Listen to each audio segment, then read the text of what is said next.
gente, sejam bem-vindos a mais um conteúdo aqui no As da Mente. Meu nome é Ana Paula, eu sou psicóloga e hoje nós estamos com um recorte um pouco diferente aqui do meu escritório, porque eu estou olhando diretamente para minha tela, que daqui a pouco eu vou compartilhar com vocês, a tela do meu computador. Porque eu vi um conteúdo aqui no canal da Giovana Pérez, o Caixa de Pandora, que daqui a pouco eu vou compartilhar com vocês a tela, de um caso muito triste que aconteceu recentemente aqui no Brasil, um caso de feminicídio. O canal aqui a gente não fala sobre isso, mas tem um recorte aqui onde a Giovana fala sobre como que era a lida, como que era esse envolvimento do relacionamento, como se deu essas observações da mudança de comportamento dentro do relacionamento e como aqui eu, enquanto psicóloga, também falo sobre relacionamentos, dependência emocional, vínculos afetivos. Decidi trazer um pouco porque eu acho bem interessante para você conseguir compreender cada pessoa, como que observar experiências dos outros talvez ajude a gente também a se ver em cenários perigosos ou em cenários não tão legais assim, para a gente também começar a se atentar a pequenos sinais ou a indícios que podem, no final das contas, dizer muita coisa. Então eu peço licença aqui a Giovana para a gente utilizar esse conteúdo dela, que foi muito bem feito, por sinal, para a gente poder falar sobre essas dinâmicas de relacionamentos que diminuem identidades, que tiram capacidades, que vão tirando a identidade da pessoa e traz esse vínculo muito hierárquico de poder e de dominação. Vamos aqui para a tela. Bem, acho que agora... Sim, agora está compartilhado aqui com vocês a tela do conteúdo da Caixa de Pandora. Vamos dar início aqui e aí eu vou parando um pouquinho para comentar e para chamar atenção em tópicos que podem ser relevantes aqui para a nossa discussão de hoje.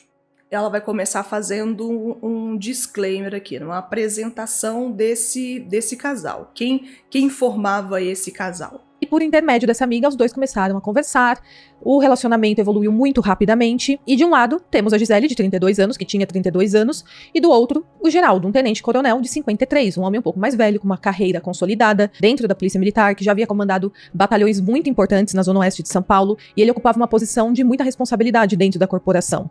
E o fato é que eles se uniram, se gostaram, e o namoro dos dois avançou. Depois veio o casamento, e eles passaram a morar juntos ali no apartamento no bairro do Brás. Naquele apartamento vivia o casal junto com a filha da Gisele. No início, segundo relatos de pessoas próximas, o relacionamento parecia bom, parecia estável, mas com o passar do tempo começaram a surgir vários conflitos. Na verdade, as pessoas começaram a saber que esses conflitos ocorriam no relacionamento, e provavelmente esses conflitos já ocorriam no início do namoro, porque como o Geraldo, de acordo com os relatos dos familiares da Gisele, era um homem muito ciumento, ele não deve ter segurado isso por muito tempo. Vou dar uma pausa aqui, gente, porque dois pontos importantes aqui que eu percebo nesse relato da Giovana. Primeiro, o relacionamento começa por indicação de uma amiga dos dois. Tô chamando atenção nisso, né, porque nem sempre quando é uma pessoa que você conhece, porque a minha amiga indicou, porque a minha prima conhece fulano de tal, nem sempre isso quer dizer um bom indicativo, né? Uma boa recomendação, que a pessoa tem os seus antecedentes todos bem checados. Então perceba aqui que esse cenário remete a isso, uma conexão feita por um terceiro que era próximo dos dois.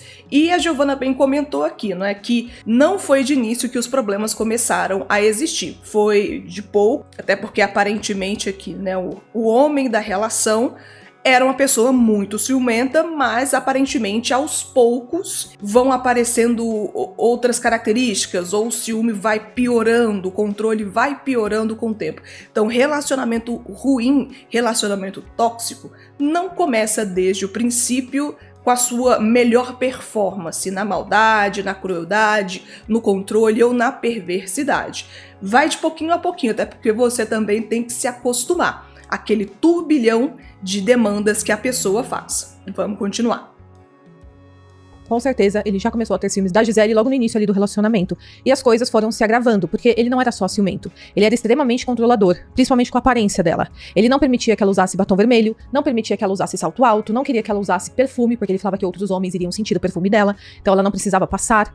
E até a calça jeans que a Gisele usava, ele implicava. Então ele queria apagar a Gisele completamente, aquela mulher muito linda com quem ele havia casado, que com certeza chamava atenção por onde ela passava. E interessante que parece que em nenhum momento ele pensava ou cogitava que a beleza, que a forma como ela se tratava, o batom vermelho, o salto alto, isso era para ela. Nem sempre a gente se veste para o outro, para impressionar ou chamar a atenção de outras pessoas. Esse é um equívoco bastante comum que eu vejo acontecer. A pessoa se veste de forma provocante. A pessoa tá assim porque ela quer chamar a atenção. Você já parou para pensar que às vezes a gente gosta de usar a cor de batom, ou a maquiagem, ou a roupa específica, porque a gente se sente bem, porque a gente se sente confortável, porque a gente sente que a nossa identidade está sendo expressada ali naquela cor, naquela textura de roupa, enfim, no contorno que a roupa, a vestimenta, a maquiagem nos traz. E ele não gostava disso. Então ele começou a implicar com tudo o que ela fazia, começou a fazer pressão psicológica nela. Ele não permitia também que ela fosse à academia sem a presença dele. E todas essas restrições, segundo a mãe da Gisele, eram justificadas pelo ciúme que ele sentia da beleza dela, do quanto ela chamava a atenção. E eu já falei isso no primeiro vídeo, mas vou falar novamente. É muito contraditório quando uma pessoa escolhe se relacionar com alguém justamente porque se sentiu atraído pela aparência dessa pessoa, em um primeiro momento, e depois tenta apagar essas mesmas características que chamou a atenção dela. Tenta controlar a roupa, a maquiagem, o perfume, a forma de se comportar. E, obviamente, isso não é cuidado. Ciúmes não é amor. Isso é um comportamento. Até porque também é importante ser relatado que o controlar todo o potencial da pessoa de uma forma até narcisística. Não estou fazendo diagnóstico, eu não conheço as pessoas, eu só conheço a notícia através de portais, jornais, canais de informação. Não estou fazendo diagnóstico de nada, não entenda isso aqui mal. Nós estamos falando do acontecido e das informações que nós temos até a data que a Giovana fez esse conteúdo aqui pra gente no canal dela. Mas a pessoa, ela se relaciona com o sujeito e se relaciona com o potencial daquele sujeito. Controlar, diminuir e podando esse potencial também é uma forma de dominação que traz um certo prazer, né? Tem ali esse regorgizo de você falar, não, até aqui eu deixo, mas a partir daqui eu já não permito mais e você vai ter que se adequar. Se fosse assim, seria mais fácil se relacionar com pessoas menos exuberantes ou menos bonitas de acordo com a sua análise, com o seu critério, né? Mas realmente escolhem pessoas muito atraentes, muito bonitas, muito bem vistas na sua imagem, na sua estética pessoal, e depois que começa esse relacionamento, ele mesmo começa a podar, a diminuir essa capacidade estética aparente da pessoa. De controle. A pessoa quer ser dona da outra. É uma tentativa total de limitar a liberdade do outro. E segundo a família, era exatamente esse tipo de ambiente que a Gisele estava vivendo ali dentro do seu casamento e ela não aguentava mais. Agora, a defesa dele apresenta uma versão completamente diferente dessa história. Segundo a defesa, o problema do relacionamento não era o ciúme dele, mas sim o ciúme dela. Ele fala que depois que ele foi transferido de batalhão, começaram a circular mensagens e também imagens nas redes sociais sugerindo que ele teria um relacionamento extraconjugal. Então ele falou então perceba aqui que, de acordo com as informações, pelo que a Giovana está dizendo, além de ter um relacionamento entre essas duas pessoas que não era dos melhores, tinha algumas situações aqui, várias situações, né, problemáticas, também tem uma informação de uma suposta relação extraconjugal. Não é um cenário muito bom para se estar, né, nesse relacionamento aqui. De fato, essa moça que infelizmente foi vitimada por feminicídio, realmente estava num cenário um tanto complicado.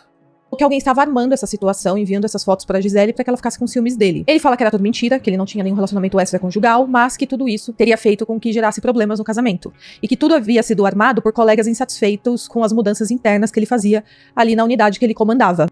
Interessante que os outros têm muita culpa, né? A autoobservação, a autocrítica, pelo menos uma meia culpa aqui, né? Passou quilômetros de distância. Bom, ele fala que a Gisele passou a acreditar nessas histórias e que o relacionamento passou a ter várias discussões, eles não estavam sequer conversando direito.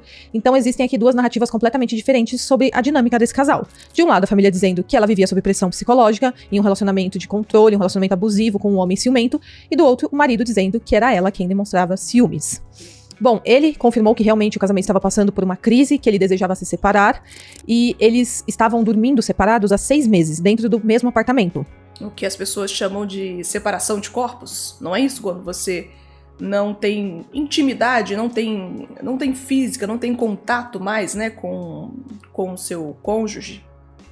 E isso mostra que o relacionamento já estava muito desgastado antes da tragédia. Inclusive, uma semana antes da morte da Gisele, segundo ainda o relato do coronel, do Geraldo, a Gisele teria pedido o divórcio pra ele uma vez. Ele falou que ela fez as malas, pegou a filha, viajou pra São José dos Campos, mas acabou retornando no dia seguinte arrependida, pra dar mais uma chance para o relacionamento. E algumas pessoas também têm essa crítica, né, de mas se o relacionamento tá tão ruim, por que não sai? Por que não termina? Por que não pede o divórcio? O tópico aqui é sensível e nós precisamos de observar as várias camadas, as subjetividades desse cenário. Nem toda pessoa que volta para uma relação, ela de fato quer voltar para a relação porque ela acha que ama. Pode ser por medo, ela pode estar sendo ameaçada, pode ter uma questão de envolvimento de terceiros, por exemplo, quando há filhos envolvidos também. Pode ter aquela esperança causada pelo próprio envolvimento da pessoa com aquele abusador ou com aquela pessoa que está criando esse cenário de abuso dentro dessa relação. Pode ser esse envolvimento da esperança no sentido de agora vai ser diferente, agora tudo mudou, esse tempo talvez que nós passamos separados, talvez criou nele uma demanda de urgência e agora ele vai mudar. Tem conteúdos aqui no canal onde eu falo sobre relacionamentos tóxicos, onde eu falo sobre dependência emocional e esse vai e vem de relações. Dá uma olhada aqui na playlist de relacionamentos que você com certeza vai encontrar, mas esse retorno não é porque a pessoa está satisfeita. O retorno não é porque ela gosta daquele relacionamento ou porque ela não quer sair. Tem outras várias questões e falar que apenas a vítima volta para o lugar onde ela está sendo abusada é porque ela quer, não tem nada que ser feito e é isso que tem que acontecer mesmo. Se ela volta é porque ela quer e é problema dela. Esse discurso é muito raso, pouco inteligente e não leva em considerações vários cenários possíveis dentro daquele ambiente que, se você não vive e se você não estuda, você não entende a profundidade dele. Já a mãe da Gisele apresenta uma outra versão. Ela fala que, na verdade, no dia 13 de fevereiro, poucos dias antes de tudo acontecer, a Gisele ligou chorando pra ela, dizendo que não estava mais aguentando toda aquela pressão psicológica que ela vivia dentro de casa. Segundo esse relato, o pai da Gisele chegou a ir até o apartamento pra buscá-la, pra levá-la embora, mas no final ela acabou desistindo de sair do local. Ela acabou ficando lá pra novamente dar mais uma chance para o seu relacionamento com o Geraldo. E aí o pai da Gisele levou apenas a filha dela para passar alguns dias com os avós. Claramente aqui já era uma situação onde o casamento já estava falido, os dois, de certa forma, né? Cada um à sua maneira e cada um à sua necessidade, tentando se entender, tentando se encontrar dentro dessa mudança, né, ou dentro dessa potencial mudança. Claramente a Gisele aqui, né, a vítima, também tem o envolvimento da filha, que torna a situação ainda um pouco mais delicada, né? Não é só ela, também tem uma menor de idade, uma criança que está envolvida nisso, que certamente deve ter ouvido ou visto muita coisa, e cuidar também desse menor de idade, essa pessoa que está sob sua tutela, também é um peso para a Gisele. Mas o relacionamento nitidamente aqui não